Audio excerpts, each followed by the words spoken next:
name is Engen. I'm the director of IT for F12. And much like David, I don't get much sleep at night because my job is to keep our clients' data safe, secure, and available. So F12, we support 15,000 users nationally, specifically in the SMB space. So I'm going to here to talk to you a little bit about what you should be looking out for in your business today. So here's the situation.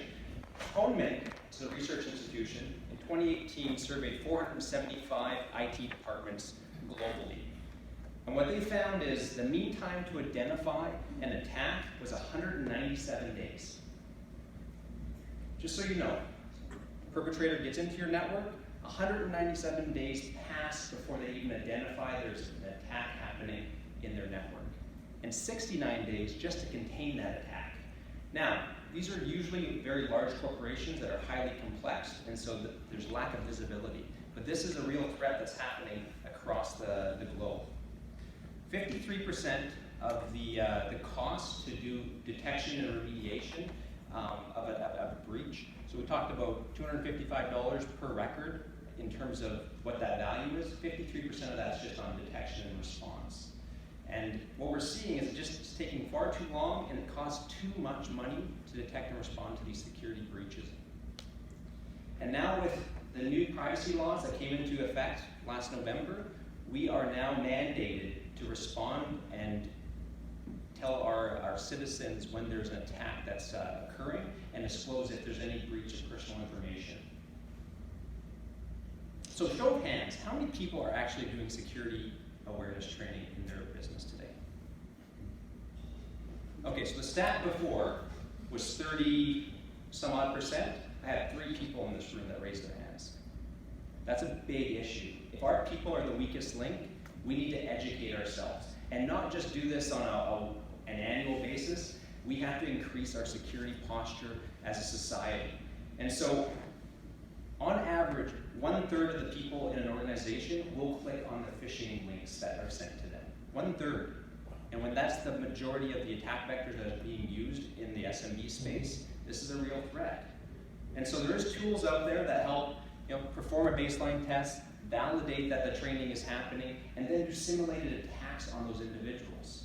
And so what that does is that now what we call them is clickers, people that love to click on those links, they can now go through remedial training to ensure that they're having an impact on awareness. This stat here, 4.5 billion records were stolen in the first half of 2018. So let that sink in. When we're talking about $250 per record, that's a massive, massive impact.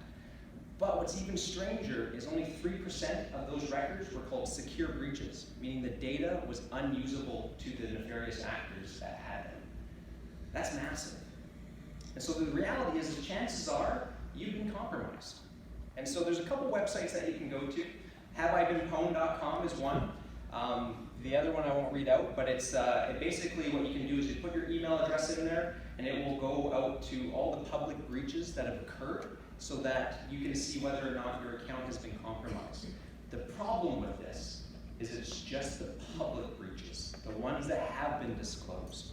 And we have a delta between when a breach happens, you gotta think 197 days, to when it actually is then found and contained. And so when you look at that entire period, almost 3/4 of a year, the likelihood is that those credentials are already on the web and being traded. And so what we offer is something called dark web monitoring. And basically it's a tool that actually scans the underbelly of the internet. This is all the things that are being traded on encrypted channels, chat rooms, IRCs, forums, and this is where the criminals are trading those credentials for money.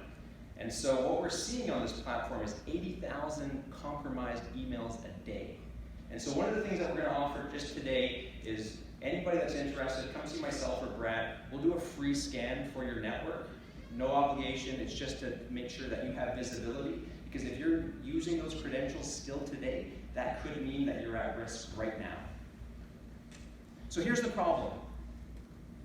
We have data worth stealing, you have data worth ransoming, you have money to steal, traditional security is simply not working, billions of passwords are being stolen on an annual basis, People are becoming our weakest link. IoT is increasing exposure. Customers are asking about security. Bad news is traveling fast. The market is judging us. Investors are demanding answers, and regulatory bodies are scrutinizing us. This is the challenge. All our panelists here today was talking about specifically all the threats and the statistics that are impacting our businesses today. And frankly, SMB does not have a good security posture. And so where do we turn to?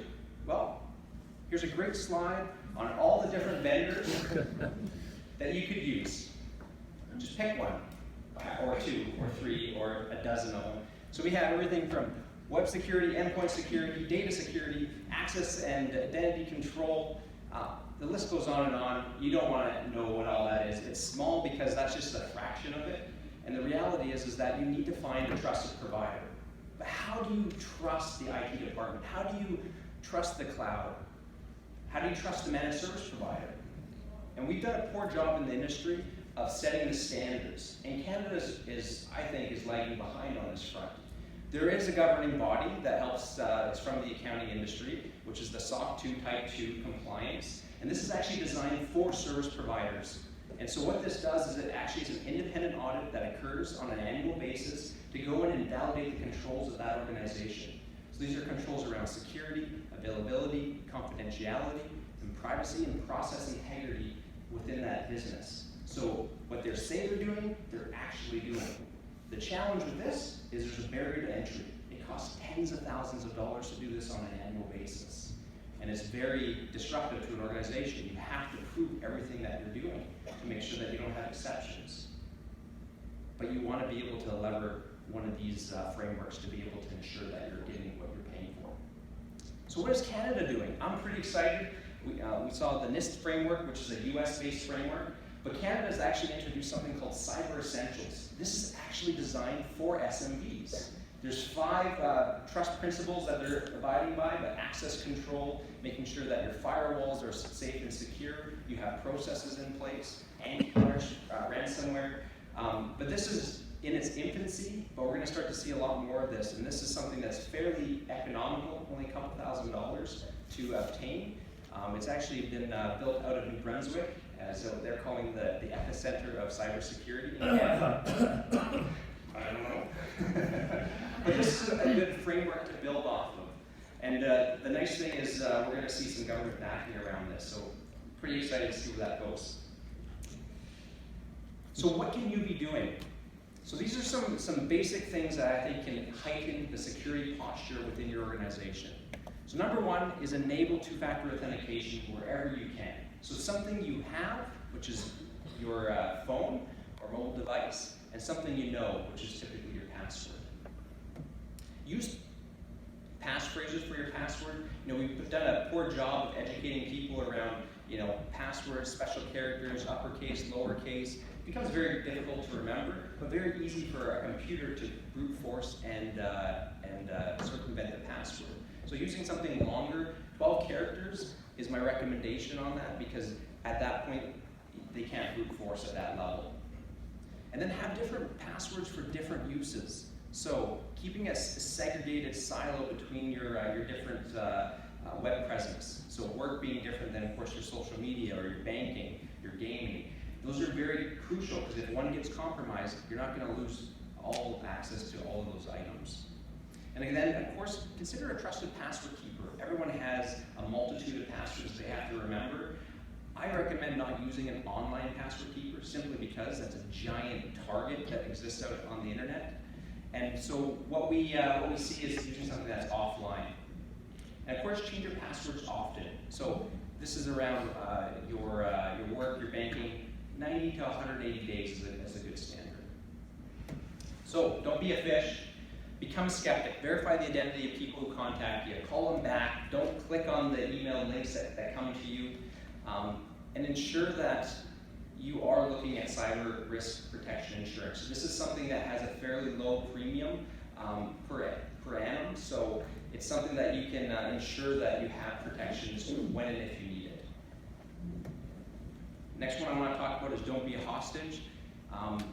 really, Gary mentioned having disconnected backups. Ransomware is specifically targeting backups that is locally. So if they encrypt your backups, then you really have no method to recover. But if that's off-site or disconnected to a cloud provider, now that actually is safe and secure, so you do have a method to recover. But expect that your data will be encrypted one day.